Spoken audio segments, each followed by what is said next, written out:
everyone. Pastor Randy Fry, Gower Christian Church. It's 7 Minutes with the Savior. Coming into the strains of Spirit of the Living God, a great chorus played by Kristen Giffen, one of our very fine worship musicians here at Gower Christian. And hope your day is going well.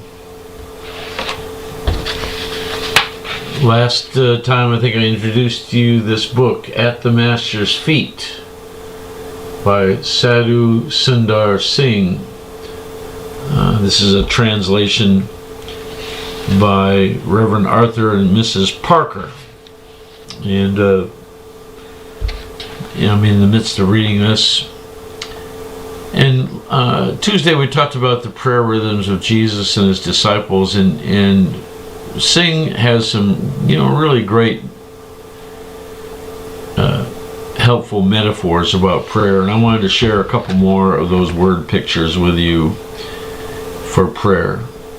He writes, "Just as the bee collects the sweet juice of the flowers and turns it into honey without injuring their color or fragrance, so the man of prayer gathers happiness and profit from all God's creation without doing any violence to it.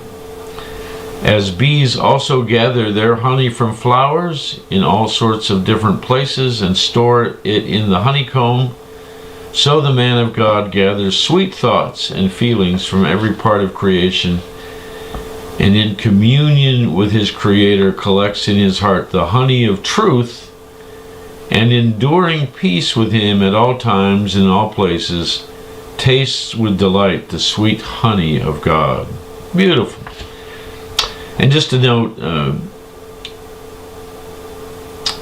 Singh wrote this a couple of hundred years ago, so it doesn't have inclusive language like we do. So when he talks about the man of God, he's really talking about the person of God, men and women, boys and girls, people who pray. So make that note. But a beautiful metaphor of honey and bees collecting the nectar from flowers and storing that up,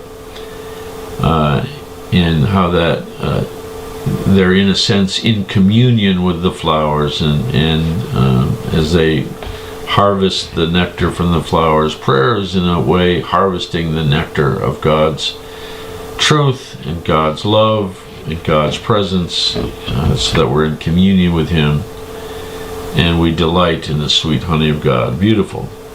Here's another word picture Singh uses to describe how prayer assists us in the development of our spiritual nature. He writes this: "In the same way as climate produces a change in form, color, and the habits of growth in plants and flowers, so those who maintain communion with me undergo a development of their spiritual nature in habit, appearance, and disposition.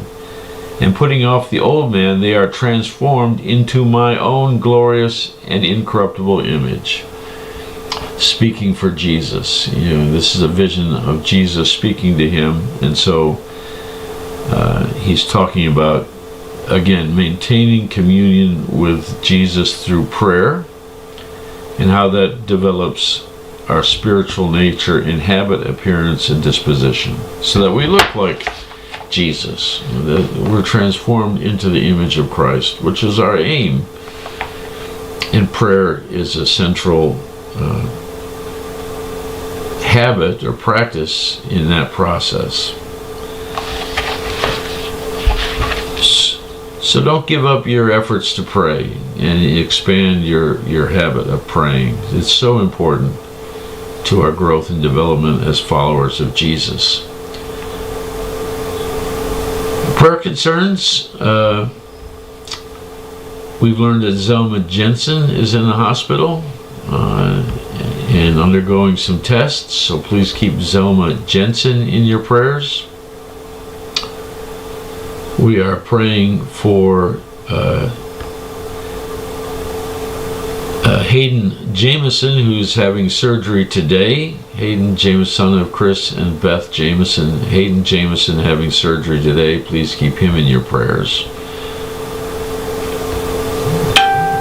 And we're praying for the family of Andy Mogg, who passed away last week. He's a friend of Janet Morey, and lived in the King City area. So we want to pray for the family of Andy Mogg. We've been praying for him and succumbed to his cancer. As we look ahead, schedule-wise, to our weekend, our schedule here at Gower Christian, Jesus and Jammies this Saturday morning. I think it's 8 to noon. Jesus and Jammies for the women of the church. The first one, it's a new ministry, second time they've met. And for women of all ages in our church, some inspirational time, some time to just fellowship and chat, good food. And so the turnout was really nice for the first one, and we want to expand that even more. So, and it's good. We want women of all ages to be a part of that. The intergenerational interaction is so important, as the women just share faith and strengthen each other's faith and encourage each other. So we want to encourage you. Jesus and Jammies. You can come in your jammies if you want. You don't have to. 8 to noon on Saturday morning. And then a regular schedule on Sunday with Sunday school at 9:15, worship at 10:30, and youth group 6 to 7:30 on Sunday nights, 3rd grade through high school. We do some stuff together, and we separate out into more age-specific groups for a part of that time. Also, we always begin with a light meal, so come for to have supper together, and then worship and fun and all sorts of stuff. 6 to 7:30 Sunday night youth group, 3rd grade through high school. That's a wrap for me today. Thanks for watching. As always, until we meet again online or in person, I bid you peace.